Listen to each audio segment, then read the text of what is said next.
రాజకీయ పార్టీలుగా ఉన్నటువంటి తెలుగుదేశం కానీ వైఎస్ఆర్సీపీ కానీ లేకపోతే నేనే ఈ రాష్ట్రాన్ని బాగు చేస్తానని వస్తున్నటువంటి పవన్ కళ్యాణ్ కానీ వీళ్ళందరూ కూడా భారతీయ జనతా పార్టీ ఎజెండాను మూసుకొని ఈరోజు రాష్ట్రంలో 0.5% ఓట్లు లేని భారతీయ జనతా పార్టీ భుజాలని మోసుకుంటూ ఆంధ్రప్రదేశ్ రాష్ట్రానికి వచ్చి ఇక్కడ ఉన్నటువంటి ఎస్సీల మీద, ఎస్టీల మీద, క్రిస్టియన్ల మీద, ముస్లిమ్స్ మీద అజమాయిషీ చలాయించాలని చూసేటువంటి ఒక భారతీయ జనతా పార్టీ ఐడియాలజీని ఈ రాష్ట్ర పార్టీల పేరిట ఆంధ్రప్రదేశ్ రాష్ట్రంలో చొప్పించడం అనేది అత్యంత దుర్మార్గత.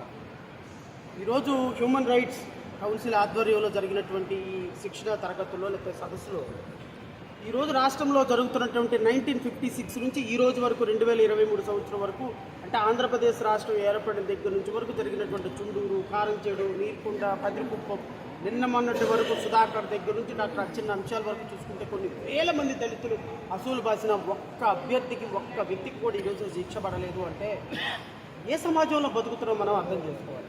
2024లో రాష్ట్ర ప్రజలకు అత్యంత కీలకమైనటువంటి సంవత్సరం. ఈ కీలకమైనటువంటి సంవత్సరంలో ఎలక్షన్స్ కూడా జరగబోతున్నాయి.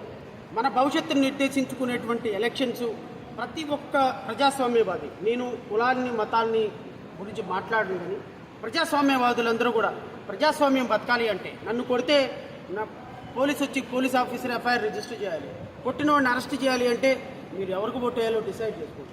నా పట్టా భూమిని పక్కోటి స్థలం ఆక్రమించేసి పోలీస్ స్టేషన్లో కేసు పెడితే నన్ను తీసుకుని పోలీస్ స్టేషన్కి వెళ్ళి శిరోమండనం చేస్తే ఎందుకు ఓటు వేయాలో ఆలోచించుకోండి. నా ఇంటికి 2,000 రూపాయలు ఇచ్చి నాకు 20,000 రూపాయలు నా సొమ్ముని లాగేసుకుంటుంటే నా బిడ్డకు ఉద్యోగం లేకపోతే తల్లిదండ్రులు ఏం చేయాలో ఆలోచించుకోండి. 1000 రూపాయలు 1,500 రూపాయలు పెన్షన్ ఇచ్చి కందిపప్పు 250 రూపాయలు, నూనె, ఆయిల్ మొత్తం పెంచేసేసి రాష్ట్రంలో దోచేసుకుంటుంటే ఏం చేయాలో ఆలోచించండి.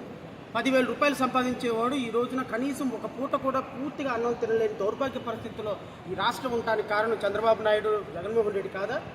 ఇలాంటి వ్యక్తులకి మనం మళ్ళీ ఓటేసి మరలా మనం మురికి కుప్పంలోకి వెళ్ళిపోతామా? ఆయన తంతే ఈయన, ఈయన తంతే ఆయన, ఇంకా ఆల్టర్నేటివ్ వద్దా ఈ రాష్ట్రంలో?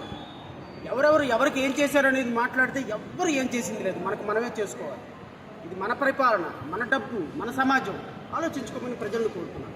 ఈరోజు జరిగినటువంటి కౌన్సిల్ సమావేశంలో వక్తలందరూ మాట్లాడింది అదే. మీరందరూ కూడా ఆలోచించుకొని, రాష్ట్ర ప్రజలు ఆలోచించుకోవాలి, నెల్లూరు ప్రజలు ఆలోచించుకోవాలి.